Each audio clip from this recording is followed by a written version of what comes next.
Yes, people.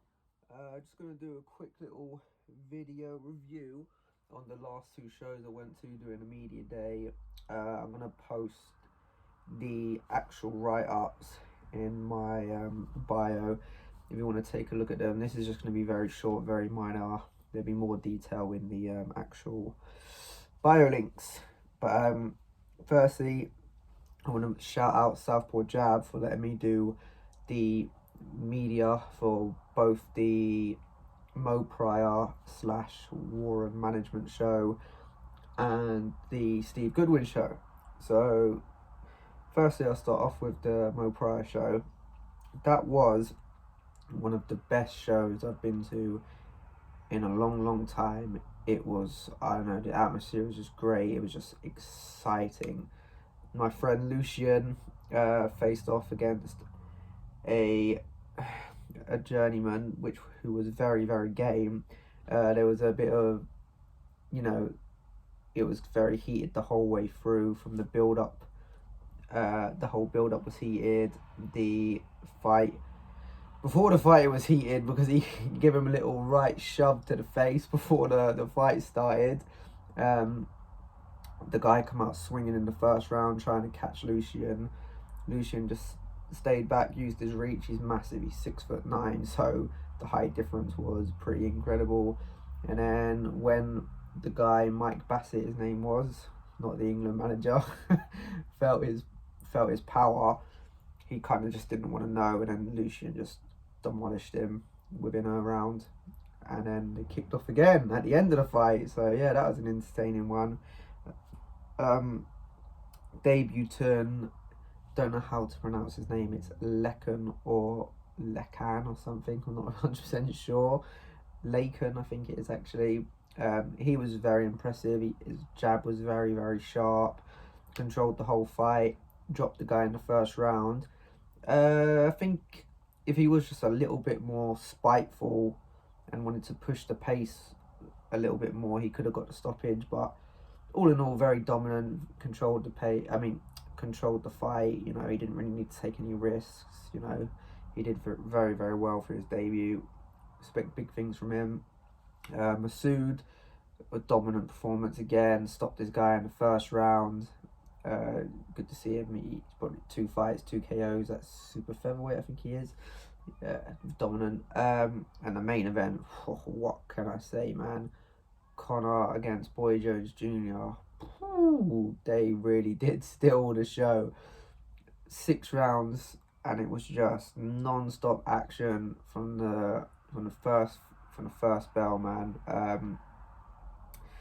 I feel like Boy Jones just had the better boxing skills and the better boxing ability. I just don't really know what happened, man. Conor's pressure and just will and determination just saw him through, and he ended up getting a stoppage in the 6th round. It was just incredible. The place erupted. It must have been a great moment for him. He was brought in definitely to lose, man. Boy Jones Jr. I think's had over 20 fights. Fought for the Southern area. Fought for the WBO, European WBO youth title. Very experienced. Been in the game a long time, since he's like 18, 19. Bags of experience. So yeah, that Conor was not brought in to win, and he caused a massive upset. So it was just an all-around incredible show. 3 of the 4 fights, ending inside before the distance. So yeah, you couldn't really ask for more. Knockdown in every fight as well. The Steve Goodwin show was another very, very good show. The Frimpong brothers, twins even, making their debuts on the show. Both of them had incredible debuts. Lewis looked really sharp, great head movement, switching southpaw to orthodox very well. Courtney, his brother, just looked incredibly fit, just threw punches non-stop for the 2 rounds and stopped Lee Davison. I think he is very tough journeyman, only been stopped once before in 7 fights. Courtney's the second man to do it. Yeah, and they brought a massive crowd as well, so yeah, fair play to them boys. Kane Morgan was on the show against Jason Cook. Jason Cook is 0-3. Yeah, I wasn't too impressed with Kane. He didn't really, he controlled the center of the ring, but didn't really do much with it. I actually thought Josh Cook nicked a win, but they scored it a draw. William Webber versus Robbie Chapman was probably, for me, fight of the night. Non-stop action the whole way through in the 6-rounder. I felt like William Webber started really well, nicked the first two. Robbie Chapman made it a dogfight, made it scrappy, made it ugly, come back into it, nicking the next two. And then the 5th round was very even. I think I would have scored it a draw, so I had it level going into the 6th.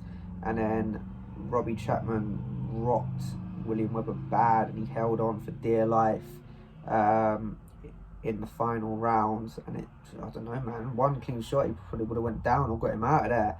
But he survived, got through. But in my cards, I had Robbie Chapman winning it by one round, and he looked the more confident and the more yeah, I've done it going into the judges. William Webber didn't really look too thrilled, to be honest. He just looked happy it was over. But yeah, it was a cracking fight though. And then it brings me to 8, my friend Adrian Martin, who fought Lewis for the vacant Southern Area middleweight title. Again, another great fight. I think Lewis all around was the better boxer. Adrian was in the fight, probably only gave him 3 rounds though, but he made it competitive. He had his moments. He showed massive balls, massive heart, kept coming forward. It's just what you expect from Adrian. A guy that doesn't quit, just comes forward, great chin. You're gonna know you've been in a fight when you fight Adrian. But unfortunately, my good mate didn't get the nod. I think the scorecards were 97-94, I think. But yeah, it was a great show put on by Steve Goodwin, and I'm looking forward to the next one on October 9th. Fortunately, I'm not going to be on it, but I will be doing the media, or maybe Adam will be doing the media, but I will be there. So thanks for watching, people. Peace.